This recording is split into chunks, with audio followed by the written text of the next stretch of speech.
Welcome to the XY Advisor Podcast, a global community of financial advisors sharing and learning with one another to drive the positive evolution of financial advice. To get involved, go to xyadvisor.com or simply download the XY Advisor app.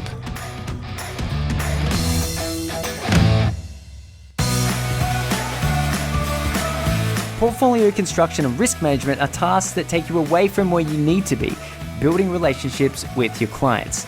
Aberdeen Standard Investments can support you by creating bespoke investment solutions. Outsourcing portfolio and risk management creates efficiencies, enabling you to focus on fulfilling the ambitions of both your clients and your business. This podcast has been prepared with care based on sources believed to be reliable, and all opinions expressed are honestly held at the applicable date. However, it is general information only, and we accept no liability for any errors or omissions. It's been prepared without taking into account the particular objectives, financial situation, or needs of any investor. Investing involves risk, including the risk of losing capital. It's important that before acting, investors should consider their own circumstances, objectives, and financial situation, the information's appropriateness to them, and consult financial and tax advisors. Investors should consider the PDS available at aberdeenstandard.com before making an investment decision. Products issued by Aberdeen Standard Investments Australia Limited, ABN 5900212334, AFSL number 204263.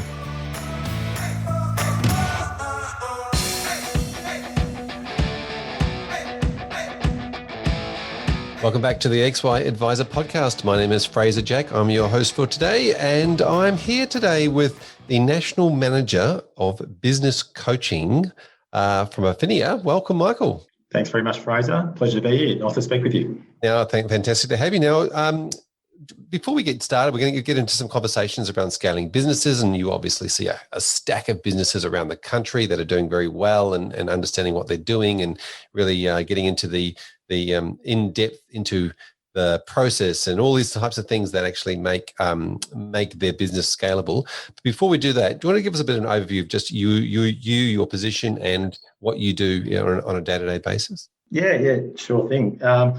So look, I've been with Affinia for around about 6 years now, and I run our business coaching team. So we have a team of 4 business coaches that support our advisors. We're a national licensee, so we have advisors in most states around the country. And the support that we provide really focuses around business planning and helping our advice businesses become more successful.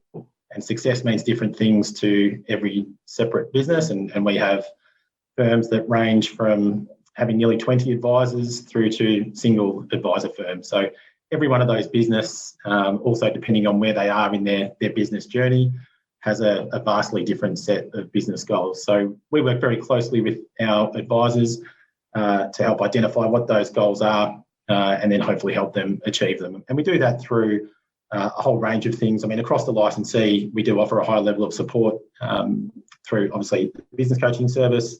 We've got advice coaching, technical support and training and that sort of stuff. But in terms of what we do, most of it is focused around the business planning space, which we're doing right now. We've got a digital business planning tool that we're running all of our advisors through.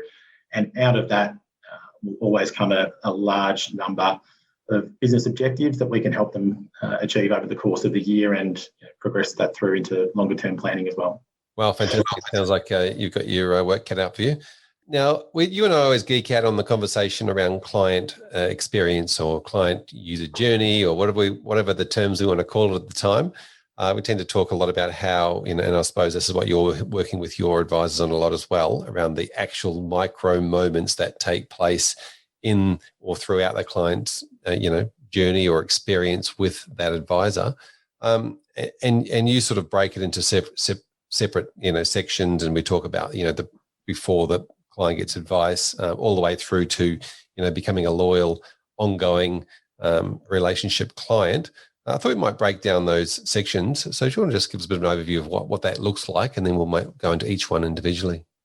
Yeah, absolutely. And I know we've had plenty of conversations around this, and I think my focus, if I just take a step back just slightly on the client experience and this whole client journey, my focus really ramped up a few years ago when I was incredibly fortunate to jump on a study tour over to New York with a bunch of great advisors that was run by NetWealth. And we were able to sit through sessions that were held by some of America's leading financial advisors, asset managers and so on. And there was one guy in particular a gentleman by the name of Joe Duran, who ran a very, very large financial planning firm. And his main focus was around the client experience. His quote was that 100% of your future profitability is going to come down to your client experience as he's speaking to the advisors in the room. And he went a bit further. He said, essentially, pretty much all of your clients can obtain the services and products that you're recommending or selling online, either at little or next to no cost or for free, essentially. So if you're not focusing 100% on that client experience process, there's less and less reason for clients to see you as a financial advisor, pay you a fee when they can go online and get the same products essentially for free. Now, when Joe Duran speaks, I mean, his business was called United Capital. I think we all need to listen because he sold his business in the last couple of years and he sold it for $750 million. So the man does know what he's talking about and he's one of the most engaging speakers that you'll ever come across. So if you ever do get the opportunity to listen to Joe, I would certainly recommend that you take it. And for any of the listeners out there that obviously you're all podcast fans, you've probably heard of Michael Kitces as well. Michael Kitces interviewed Joe Duran on episode 100 of his podcast. And Joe really articulates his whole proposition very well during that podcast. So I would definitely recommend everyone jumps on and has a good listen at that one. Yeah, that's a very good episode, that one. It was a long episode, one of Michael's longer episodes. And I think they're all long episodes, aren't they? Yeah. But it's a really interesting one because Joe is very much taps into the emotional part of the conversation. And Michael's a very technical type of person. So it was very interesting to see them to talk about things, and often, they're sort of coming at things from a very different angle. So good episode. They were. And so Joe, as you touched on in your question, he articulated that the client experience really starts from the moment that your client is thinking that they need your product or service. And this is for any purchase. It could be if you're wanting to purchase a coffee or a T-shirt, for example, but obviously we're talking about financial planning. Through to them being a loyal, ongoing, fee-paying client. So that journey can stretch out for quite a while, and hopefully almost over the lifetime of the client once you've got a client on board who becomes a loyal client through your ongoing service. And there's a great framework. I mean, I love a framework. I think it makes it so much easier to design a process when you do have a framework to work through. And there is a framework that a lot of the bigger marketing firms and marketing teams will use when they're looking to market and develop products and services, and that is called the client journey or the buyer's journey framework. And that really goes through 5 stages, and that's being awareness, consideration, purchase, service, and then loyalty. So it's a multi-step process, and I suppose we can go through those in a bit of detail if you like. And yeah, absolutely. I mean, we can definitely go through each of these individually, and even to the point where I sort of look at these, 5 steps, and you can almost break them down even further into, these are steps that get you through and to and before and during and after the first meeting, and then you can either use it again before, during, and after the subsequent meetings, all the way through your existing process, or if you're refining your process. Yeah, absolutely. Yeah, so I think the first stage really is that awareness piece where the client becomes aware that they've got a problem that needs solving. And normally when it comes to financial planning, it's because that client has had some sort of trigger event. Now, it might be a health event that's made them think about insurance solutions, for example, or they've had a family member that's had a health event that may have had a successful claim and payout, and now that they're aware that maybe their financial position is a little vulnerable because they don't have any insurance. It might be that they've had a child, or they want to save for a home, or retirement's approaching and they've never seen a financial advisor. So this is that awareness stage where they know that they need to see an advisor, but they're not quite sure where to go and where to look.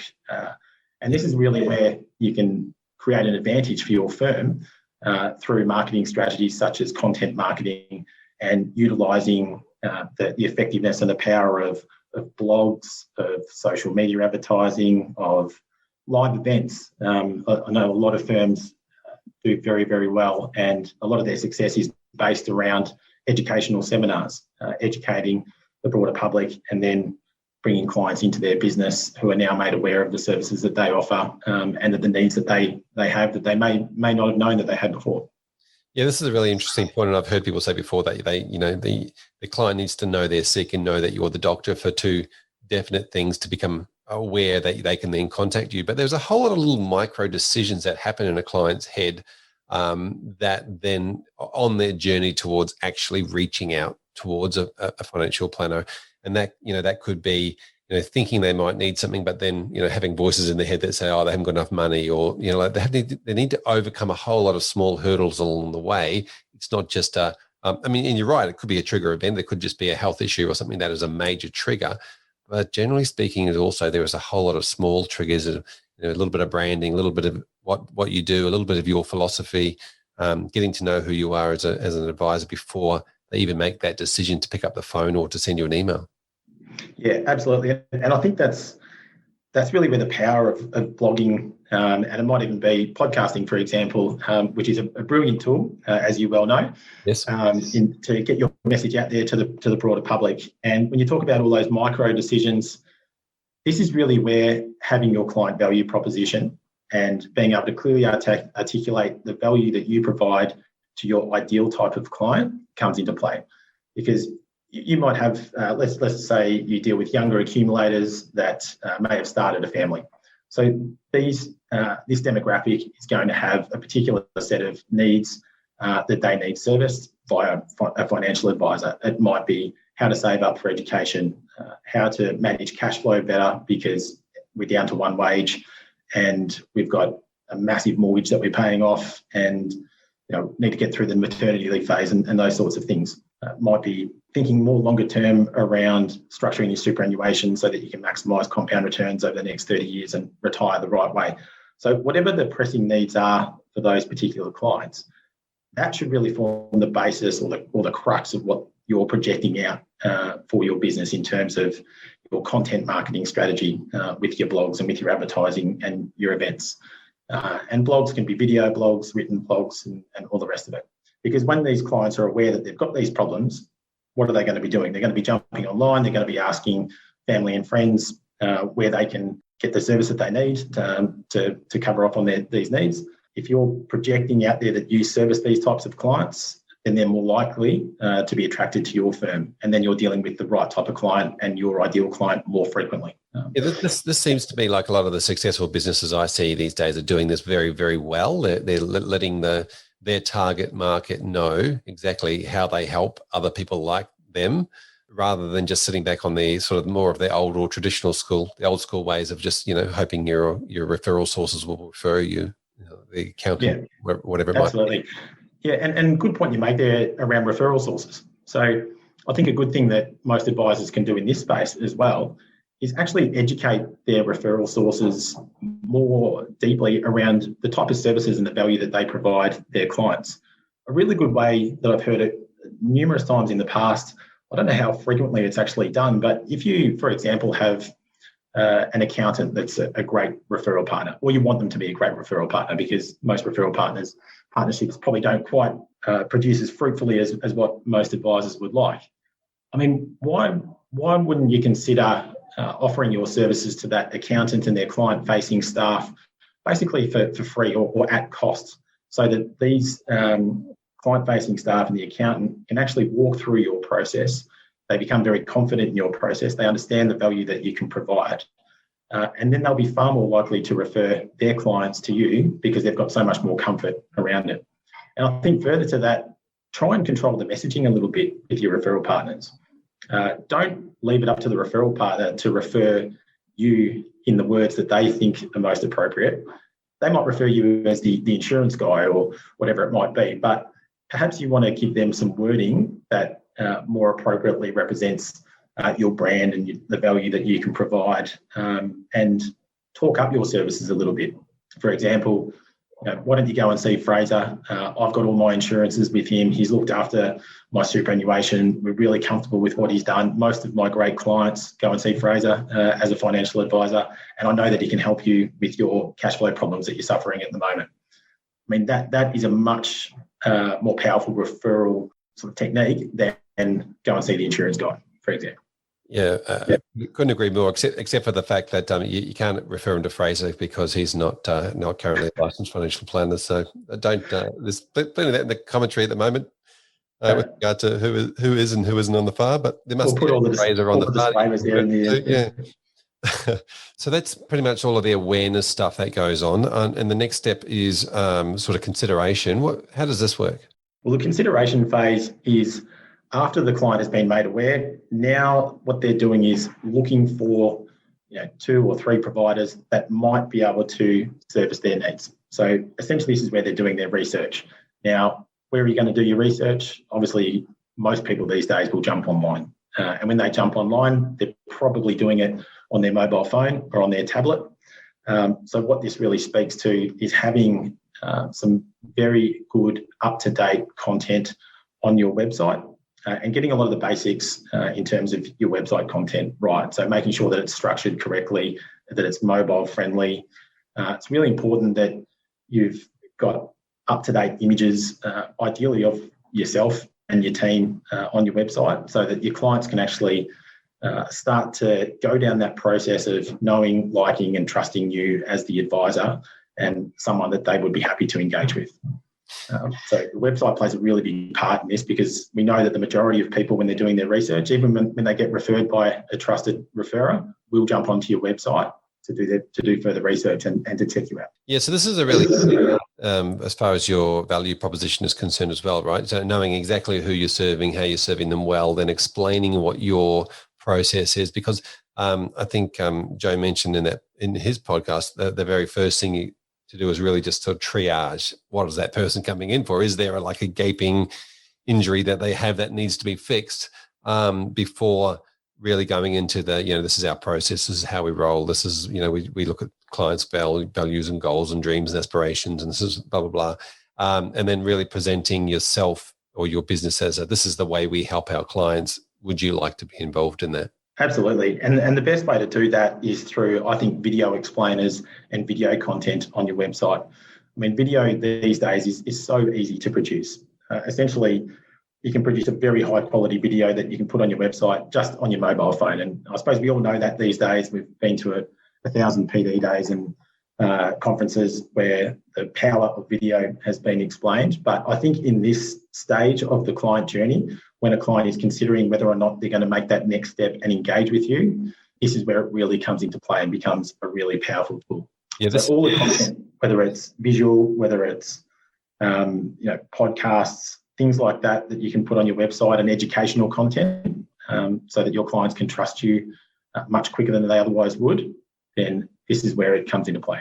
Yeah, this is where scale is into the conversation, because if you're just only seeing one person and explaining what you do and how you do it, then obviously that's going to take a lot of time.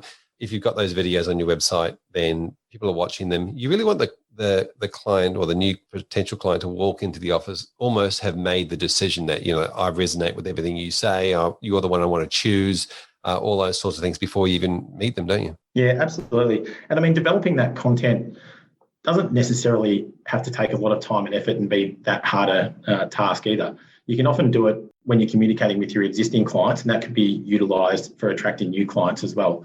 One of the things that we often recommend to our advisors is that when you're receiving queries from your clients, and if you receive the same query more than once, the best thing that you can do is publish that response in the form of either a blog article or a video library, and then you start building up this large library of content that can be used, for the dual purpose of educating your existing client base, potentially attracting new clients that are of the same ilk as your existing client base, and that helps with your management of your onboarding process, because you're getting similar clients coming through, so that you can really hand on heart tell these clients that you're an expert at delivering advice for someone within their particular demographic. But the other thing with the website is you've actually got to make it really easy for clients to be able to contact you. There's a lot of talk around removing friction in the advice process, and we know that the advice process is extremely lengthy. I mean, the FPA put out some great data quite recently that shows that it's basically a 21-hour journey in the amount of work that's involved for an advice firm, from meeting client through to having all the products lodged and having the client as an ongoing client over that first 12-month period, which is a crazy amount of time. So anything that we can do to reduce the number of steps that you and or your client needs to make throughout that process are really important. And this is where technology can come into play around offering online calendar booking systems and things like that, for example. So it's just one less thing that a client needs to do, because if a client on their phone, when they're watching Netflix at night at 8 o'clock, can book in a meeting or a 15-minute introductory chat with an advisor over the next couple of days, well, that's one less thing they have to do tomorrow in terms of picking up and calling the receptionist and bouncing back and forth with potential times to meet. If you can reduce 2 or 3 steps in that process, then again, it's just a small thing, but all of these incremental improvements do add up over a long period of time to maximise your chance of attracting more of the right type of client and then ultimately maximising your chance of success. Yeah, I think a big part of that client experience is just that, make it easy, make it simple, make it quick, take some of the pain away from it. Yeah, absolutely. And it's about delivering advice and adapting your process to how clients want to be communicated to as well. So some clients will want to meet you face-to-face, some will want to do it online, some maybe over the phone for a large part of the process. I think that we need to be flexible and adaptable enough in today's day and age, recognising that technology adoption is just increasing at a rapid rate of knots, that we need to offer that flexibility to our clients. Yeah. Now, I'm thinking part of the consideration phase is really around the concept of the first meeting or the discovery meeting or the meeting where you really get to know them and they really get to know you. Having a process around that meeting, having an agenda and a structure and a clear format so that the meeting's just not going off on a tangent. What are your thoughts around that? I think that's incredibly important. I'm a massive advocate for an agenda in pretty much every single meeting. And I don't think the agenda should be a surprise to the client either. So if you've got your process bedded down really well, that agenda should be sent out to the client prior to the meeting. And where possible, give the client a call or have someone from your office give the client a call just to quickly run through the agenda and make sure that what you're covering off in that meeting is actually covering off what the client wants to cover off as well. And ask them if there's anything else that you think that you want to discuss or you want to raise. Please let us know now. We'll add it to the agenda because we want this to be the best meeting that you've had with a financial planner that you've ever had. And we want, obviously, to tick all the boxes and get all the information across to you that you need. So I think that pre-meeting process is really important. You might even use technology and video again at this point in time just to send the client an explanation of what actually goes on in the first meeting. Depending on how you structure your meetings, I quite like the idea of a quick 15-minute introductory call to the client prior to that first meeting, where you can, at a high level, articulate your value, your services, how you help clients, get a brief understanding around the client needs and how you might be able to help them. And you can decide there and then whether or not you might be a good fit for each other before you progress through to a much lengthier discovery meeting. So I think that's a really important part of the puzzle because I think a lot of clients are actually pretty anxious when they go to see a financial planner. They're talking about money, which is not a comfortable topic to talk about for many people. So if you can put them at ease through explaining the process and making them aware of what's coming up and do that well before the meeting, then I think you're going to have a much more successful, a much more engaged and a much more in-depth meeting when you are doing your discovery meeting, which could take up to a good couple of hours for a good goals-based type meeting. Yeah, I like the idea of trying to work out someone's expectations, what they want to get out of the meeting, and then thinking, putting their thoughts and ideas and all the things that might be going through their head, especially when it comes to the considering stages. Are they considering working with us and giving them the answers? I've sort of subscribed to the idea that if somebody actually has to ask you, it's too late. They've had to ask you, like if they say, I've been sitting here for ages and you haven't addressed fees yet, for example, because it's been going on in their mind for the last 45 minutes. Whereas if you can work out the expectations and say, what we're going to talk about this, we're going to talk about that, we're going to talk about fees, we're going to talk about, and they can see it's in the process. So it sort of like puts that to the back of their mind again, rather than being at the forefront. Yeah, absolutely. And I mean, everyone's got their own thoughts on fees. I personally would have no issue in disclosing fee ranges up front for a client if you do have set kind of packages that you do offer your clients.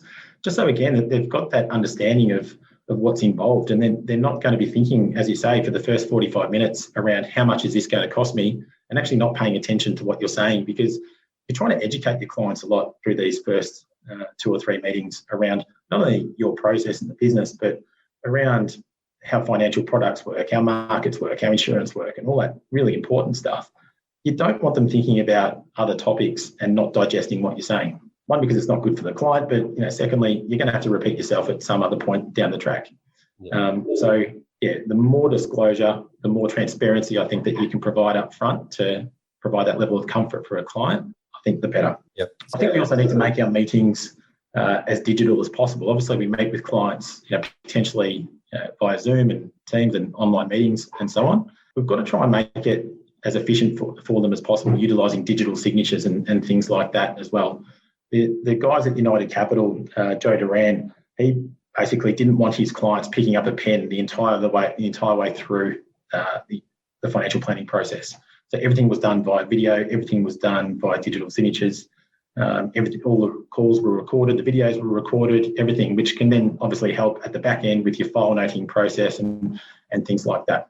I think recording your video, recording your meetings and having them on video is a really powerful tool for your back office staff because your paraplanners and your client service managers, if you have them within your firm, can then watch the video of the meeting that you've had with the client if they're not participating in them themselves, and really get a thorough understanding of what the client's needs are, because they can understand the tone of the conversation by actually watching the video. Yeah, I'm a big fan of the concept of recording your meetings, and it's just so many other reasons. Not your staff can pick up on it.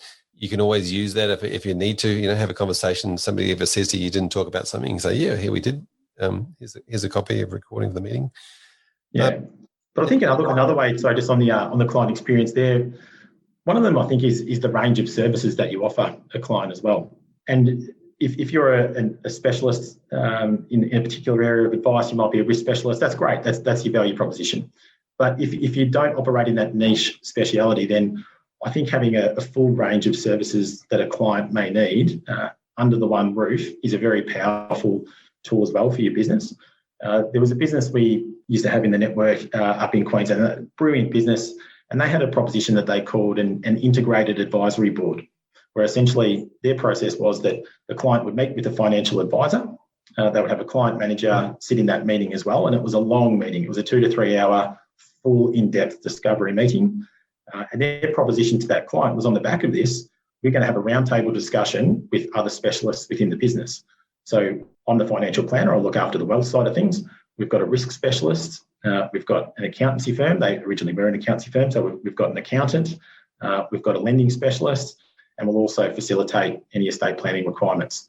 And so we'll do a bit of a roundtable analysis of your situation. And each one of these specialists, as part of the advisory board, will be able to provide a bespoke recommendation to you so that you have the best possible advice in all areas of your financial world. And I thought that was a really powerful tool, because it saves the client having to meet with one advisor for their wealth advice, another one for their risk advice, and then get referred on when we know that it probably won't happen, that they won't go and see 3 or 4 specialists. They can capture it all under the one roof. Yeah, exactly. And it's all about the implementation after all. We've sort of discussed that in the past, that it's not always the advice, it's about getting the stuff done. So I guess the next part, after we've been through the client's journey of getting initial advice and going through that and implementing things, is around the concept of, what's the ongoing service going to be? Yeah, absolutely. And look, we know that when you're building a business, it's far more difficult to attract a client than necessarily to retain a client. So this is really where that client retention piece comes in, and being able to offer that enduring value to a client. And in order to do so, that comes on to your ongoing advice process, and I guess the level of service that you can provide your client throughout that period, which may be hopefully for 10, 20, 30 years, because we do want to have long-term ongoing relationships with our clients. And I think that service piece starts pretty early on in the equation. After the client's met with you, they've decided to engage, you've implemented all the product solutions, if there are product solutions, and the strategies that are involved. What we don't want is the client to have any unanswered questions or potentially any buyer's remorse. So I'm a massive advocate of jumping in and after about 90 days, it could be 60 days, but having that 90-day check-in call with the client just to cover off any questions that they may have after the purchase process, just to make sure that they're comfortable and they don't have any ongoing and lingering worries that may affect that ongoing relationship. Yeah, this is a really interesting. I find there's a lot of different ways that this can go. Obviously, there was a lot of conversation and topical around the idea of 12-month service agreements from both the legislation point of view and what you're going to provide for that client and getting the client to sort of renew their interest every 12 months sort of thing. But just in that side of service, I also find interesting that service is is a thing that often we as consumers expect. So we'll have an expectation and a level of service, and some of that service will include financial advice, but there are other layers to that relationship.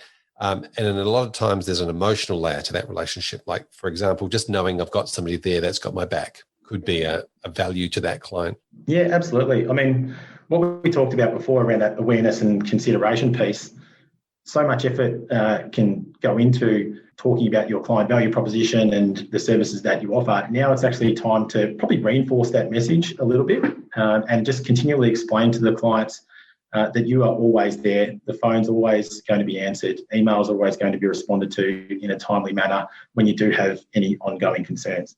Because we know that essentially the value in a financial plan is not necessarily just in constructing the plan, but it's amending the plan as well to life's changing circumstances. Because literally the moment that a client walks out the door and you've got your SOA all signed off, we know that markets aren't going to do what they think that we think they're going to do. I mean, if anyone that had a plan at this time last year, it went completely out the window as soon as the markets capitulated and then bounced back due to COVID. You might have been impacted with your job, or your industry might have gone under like many had with COVID over the last 12 months, in which case, again, the plan has gone completely out the window. So really, this is the part about reassuring the client that you are there for the long term and that you are there to provide that enduring value to them. And when life circumstances do change, that we can change the structure and the nature of the plan and be adaptable. So I think the initial plan is really looking at that long-term strategic sort of level of outcomes, what retirement should look like for you, how do we get there over the long term. But along the way, we need to make some tactical changes because markets are either going to go better or worse than what we forecast in the plan. So each year, let's start thinking about tweaking the plan, whether it's levels of contributions, whether it's the level of insurance that you have, obviously year in, year out. Incomes change, so our cash flow and budgeting strategy and the automation of savings, those sorts of levels all need to change. So let's keep adaptable and let's keep pivoting so that we can keep you on track for your long-term financial plan. Yeah, are there any practical tips that you see out in the field that are working well with regards to this, this ongoing service of clients and this sort of yearly renewal? Yeah, absolutely. Look, I think again, technology can play a role here. And there are some great tools, some great cash flow and budgeting tools, such as My Prosperity and MoneySoft, and there are a few others that can really assist in this stage of the client relationship. And essentially, I think those tools are invaluable for a client to have essentially, what's essentially like a white labeled, app for your business in their pocket at all times that they can instantaneously check their complete financial position. They feel connected to your business and you can communicate and engage via that platform on a regular basis as well. I think tools like that are very, very important to maintain this level of service and retain your clients. But as well as that, there's that ongoing education piece. This is where I think communication to your client base plays a huge role. Business Health over the years have put out a number of reports. I love the work that those guys do. And some of the statistics that they put out around the increased profitability of firms that communicate 10 times or more per year with their clients, some of the figures are quite staggering. They're in the order of 250% more profitable, firms that communicate 10 times or more than those that don't. So here's where your ongoing communication strategy to clients really comes into play.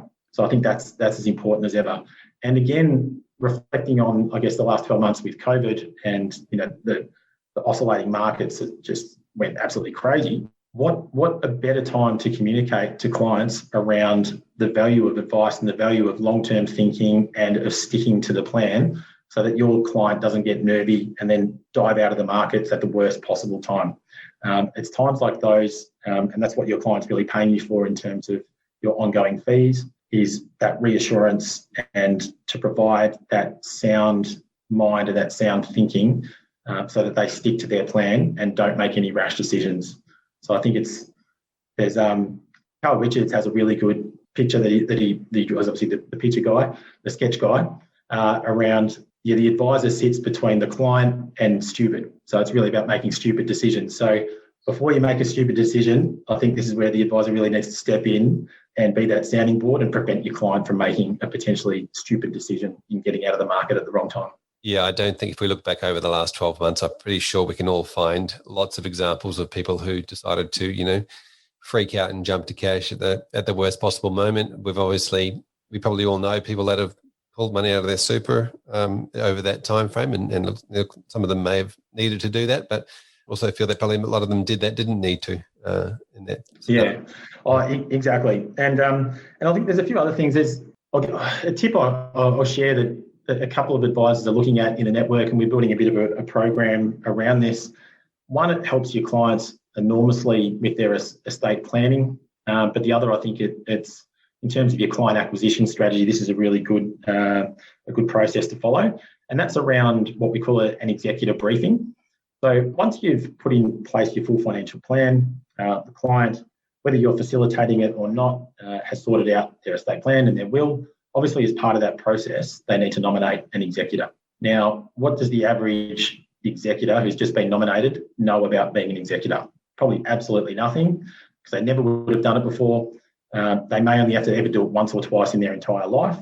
So there's a lot of uncertainty that goes into being in the role of the executor. However, it's a very important role that person plays, and there can be some severe ramifications financially for the executor if they get it wrong. What we're looking at is building a process around what we call this executive briefing, whereby once the will's in place, you then offer a short meeting with the executor, up to half an hour, with your client, and just brief them on their roles and the responsibility of an executor, and encourage them that obviously you need their contact details, because if anything happens to the client, you can reach out, and vice versa, they need your contact details.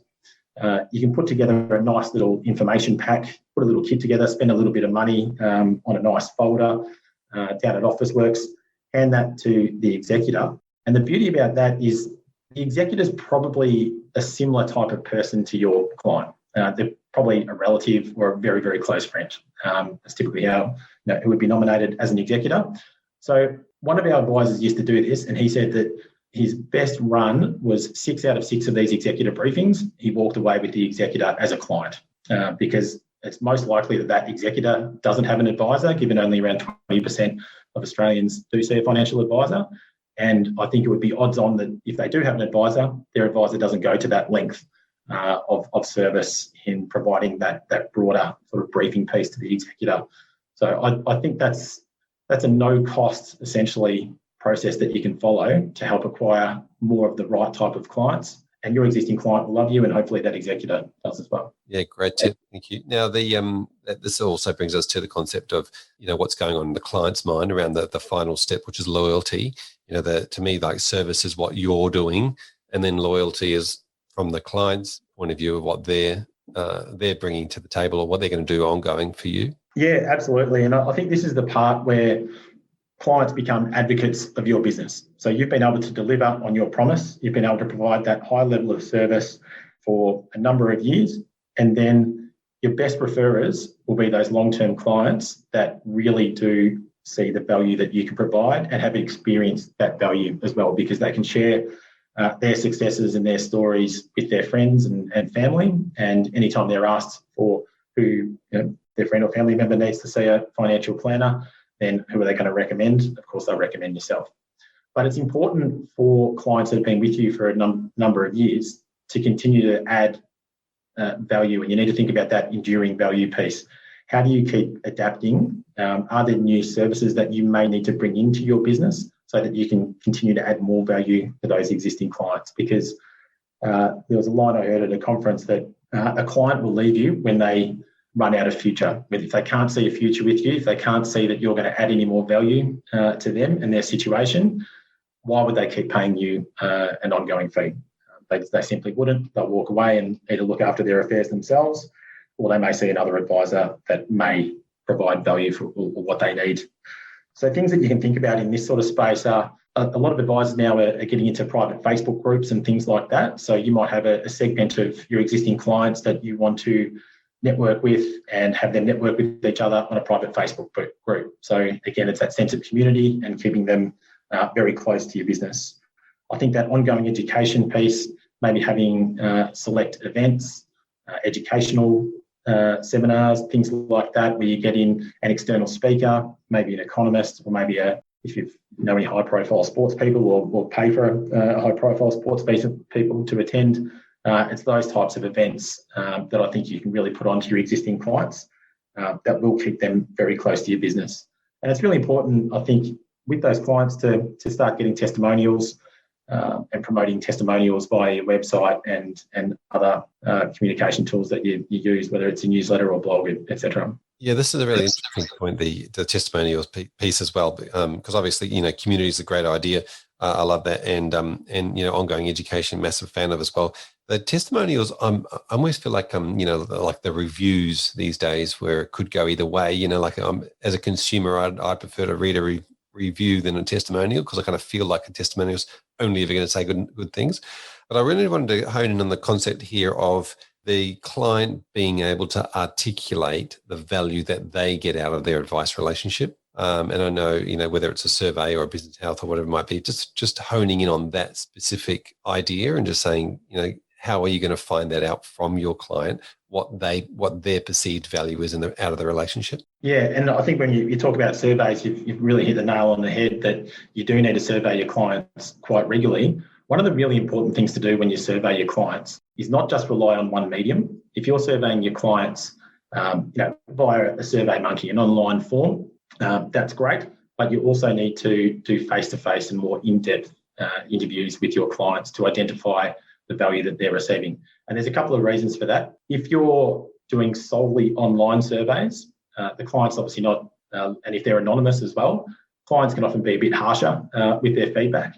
So sometimes you want that, you want the honest truth. And if you're only doing face-to-face style feedback sessions, with your top clients, they're going to be far more generous in their responses. They're not going to be anywhere near as critical of your services face-to-face. So if you're only doing one or the other, you're probably not getting a true reflection of the feeling out there and the perception of the clients of your services. So I think it's really important to do both. Yeah, that's a really interesting point. You're right. The medium makes a difference, and whether it's long or short, or the quick answers or long form answers, or whether they're quite. Yeah, absolutely.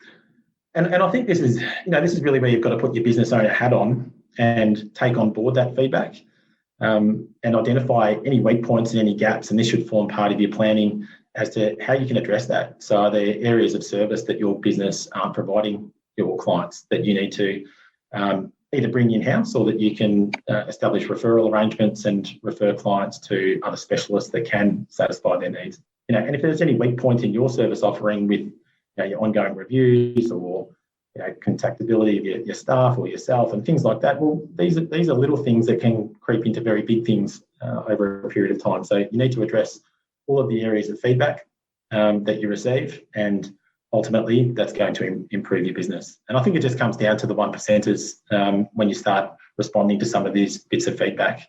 Every single one of these things won't transform your business, but I think most of running a business is just making a lot of small incremental improvements to your business over time that no one really sees, but over a long period of time can make a transformational shift in the quality of your business and the quality of your service, which then translates into an enhanced client experience. And then I think the wheel basically just keeps spinning, and that's going to result in more referrals and easier client acquisition, and you can have a much better business as a result. Yeah, well, yeah. And thanks for bringing us that framework around awareness, consideration, purchase, service, and loyalty. That's very helpful. Thank you. Now, just another thing that I wanted to chat to you about was just around time working on your business versus working in your business, and how great planners out there are growing their businesses at the moment and really scaling up? Yeah, mate, definitely. So time management is a huge consideration for everyone really, but I think in the landscape that we're dealing with at the moment, the conversations we're having with advisors is they've never really been busier. There are so many things going on, keeping up to date with legislative changes, product changes, client demands, changing fee structures, all these sorts of things, that it's very easy to get caught up in the day-to-day work and not spend the appropriate amount of time on your business. So again, there's a great framework I like.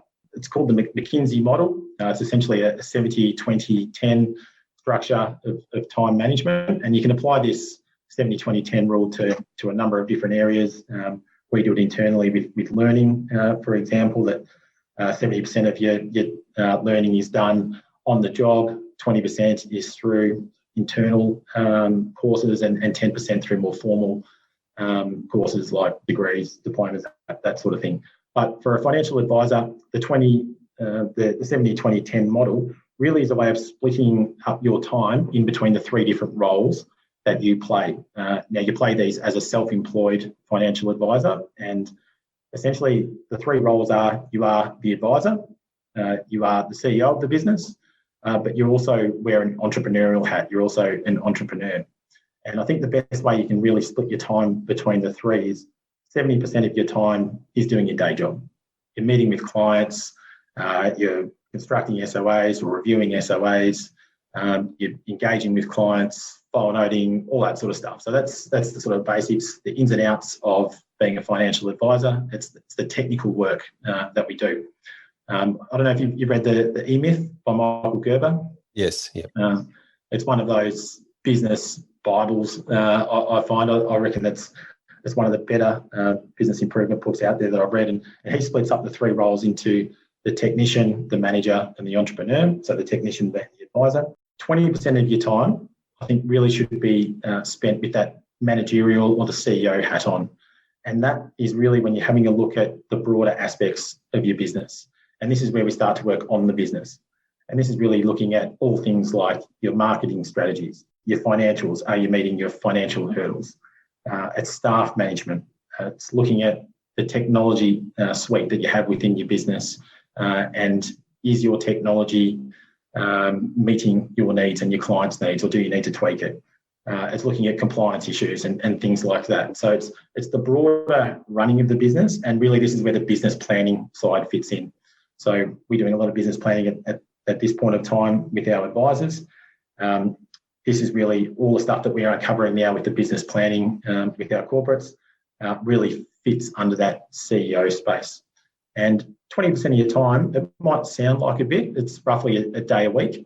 But if you average that out over a month, it's roughly sort of 4 days per month.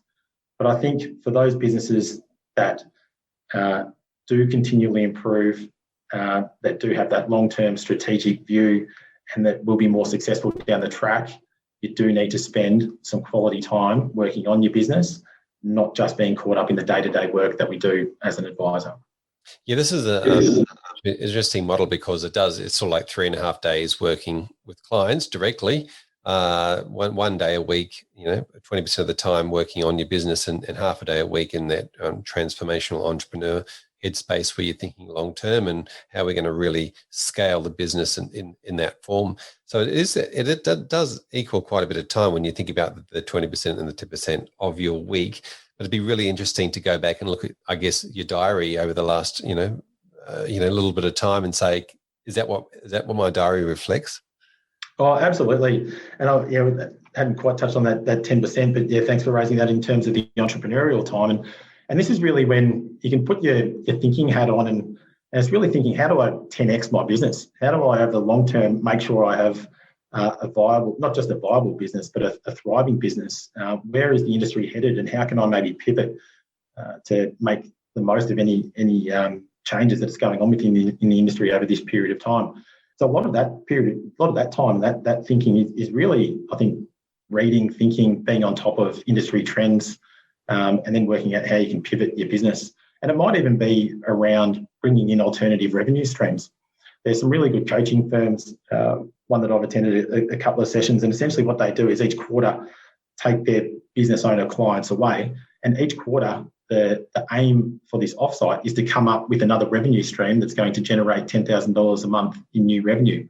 And the end goal of after a few years is that you've got 10 different revenue streams of $10,000 a month coming into your business. So I think this is really where that entrepreneurial mindset comes in, and start thinking about, are there online programs or things like that that you might be able to start releasing as a business? And you start educating students through schools and have a service like that they can pay for. Things like that might be completely ancillary to what you're doing as part of your day job now, but maybe long term, having diversified revenue come into your business is going to protect your business, because we know that there is a lot of fee pressure at the moment. There is risk, ongoing risk to insurance commissions. They're certainly not going up. They may go down or maybe wiped out completely over the next few years. No one really knows. I mean, touch wood, that never happens, because we know how important life insurance advisors are. But nonetheless, it does remain a small risk. So this entrepreneurial space, I think that's where we need to start thinking about the broader long-term advantages that we might be able to gain as a business, looking at some of these alternative solutions. Fantastic, thank you. And that was called the McKinsey model. McKinsey, yeah. So McKinsey, the consulting company, I believe they first came up with it. And yeah, it's a very useful model for structuring your time. And I think as you touched on, looking back in your diary, it would be very interesting to see what our weeks actually end up looking like. And I know we always, when I was in distribution, essentially looked at having an ideal week, and you'd always have Monday and Friday with the administration and planning days, and Tuesday, Wednesday, Thursday were full of appointments. Never ended up looking like that. But I think ultimately, if you can actually plan and block out some time to do the planning, to do the admin, to do your day job, that's really the best that you can do. But you do need to be ruthless in protecting that time in your diary that you set aside for that long-term planning, because ultimately that's going to make you more successful. Yeah, fantastic. Thanks for bringing us that model. Now, tell us about you. Tell us about what does your year look like? What are the main things you're working on with the planners in 2021? Yeah, so we're, as I mentioned, we're doing a heck of a lot of work at the moment with business planning with our advisors. So we developed an online business planning tool, and that's really, it's designed to be pretty seamless. It's looking back over the last 12 months at what were the big issues that were faced and what they need to do over the next 12 months to be successful, and looking at a whole range of areas that we sort of covered off under that CEO space. So the big thing that we're going to be working on this year is a whole series of quarterly sprints with each of our individual businesses to help them achieve all of their desired objectives, which is really important. As a licensee as well, obviously there's a whole raft of changes that are going on within the industry. It's really important that we have the final few advisors finish the FASTU exam, and having sat the FASTU exam, and I know the rest of the leadership team and I think another 7 or 8 around the business have all sat it. It's a very nerve-wracking exam, and it's one that's, I think everyone is very glad to get behind them once they've completed it. So that's a big focus as well for the year, as well as just really focusing, I think, on it's that continual improvement process as well, Fraser. It's not necessarily one thing that's going to drive transformational change. It's really driving that continual improvement mindset within our advice businesses of chipping away at the 1%ers, and over time that aggregation of marginal gains can make a significant improvement to all of our businesses. Hey, look, congratulations on all the exams, by the way, but I really like this 90-day sprint concept as well. I think it's very important to just go, yes, from an entrepreneurial point of view or a management point of view, there might be 10 things we want to achieve, but let's just prioritize and focus on one and get that done and get it implemented before we start the next in the next 90 days. Yeah, absolutely. I think it's really important to just keep the engine ticking over as well. It's really nice to have completed one particular goal within that 90-day sprint and then put the feet up. But in order to keep the momentum moving and keep progressing, it's really important to then celebrate the win, celebrate whatever project we've just completed, but then roll into the next one. Yeah. And there's a good, again, not a bad little model that I don't mind that we talk about from time to time when we run through a 90-day sprint. There's a coach in the States called Robin Sharma, and he advocates when you're trying to implement, whether it's a new project or might be write a book or whatever it might be, he calls it the 90-91 model, where for the next 90 days, for the first 90 minutes of the next 90 days, just focus on one thing. So if it's a really important project to you or your business, block out the first 90 minutes of your diary for every day over that quarter and just focus on that one thing. And by doing so, you're going to give yourself ample time to really successfully deliver on that particular project and that particular goal. Because far too often, again, as we talked about with time management, if it's not in the diary, it just won't happen. And we all know what we like with projects for university and all the rest of it. They normally end up happening in the last week. But if you can ruthlessly stick to that 90-91 type of framework, then you're going to deliver some exceptional results over the period of time, over a year. And probably a very good habit to get into. Well, Michael, we might leave it there. Thank you so much for coming and sharing those business models with us in the Scale Up series. Really appreciate all of your time and your insights. And if somebody else wants to get hold of you to continue that conversation, what's the best way for them to find you? Yeah, sure. Thanks very much for the opportunity, Fraser. And if someone wants to reach out, the best place is probably on LinkedIn, just Michael Laws. Or if you want to send me an email, it's michael.laws, and Laws is Laws, at affinia.com.au. Fantastic. Thank you, Michael. All right. Thanks, Fraser. Well, there you have it, another episode of the XY Advisor podcast. I'm Fraser Jack, and I'm joined by Emily Blanche. G'day, Emily. Hey, Fraser. Hey, now it's the good part of the week for us. We get to do a few shout-outs, and who should we give a shout-out to today? All right, today I want to give a big shout out to Nathan Fradley, Michael Miller and Andrew Lane, 3 XY advisors who are spearheading an upcoming ethics or XY ethics committee group. So throughout discussions, these guys have noticed that while ethical dilemmas were being discussed in person or posted on the XY platform, there was no viable, universal and easily accessed point to help practitioners in making ethical decisions. So to answer this problem, we're kicking off a committee as a way for advisors to get peer-reviewed responses to ethical dilemmas. So we're launching the group by opening up applications for those or people, advisors, providers to join as a committee member. So yeah, watch this space. More details to come very soon. But I just wanted to give a massive shout out to these guys who are just really super driven and looking for ways to raise the standard in advice. So well done, guys. Yeah, this is a really fantastic idea. And if you're interested in joining the committee, then, as Em said, contact us, contact Em, and we're more than happy to see if you can put an application to become part of that committee. Or if you have an ethical dilemma and you're not sure of it, and this is really handy for a lot of advisors that don't have, larger practices or groups behind them. So yeah, this is fantastic. If you've got an ethical dilemma, then throw it towards the committee.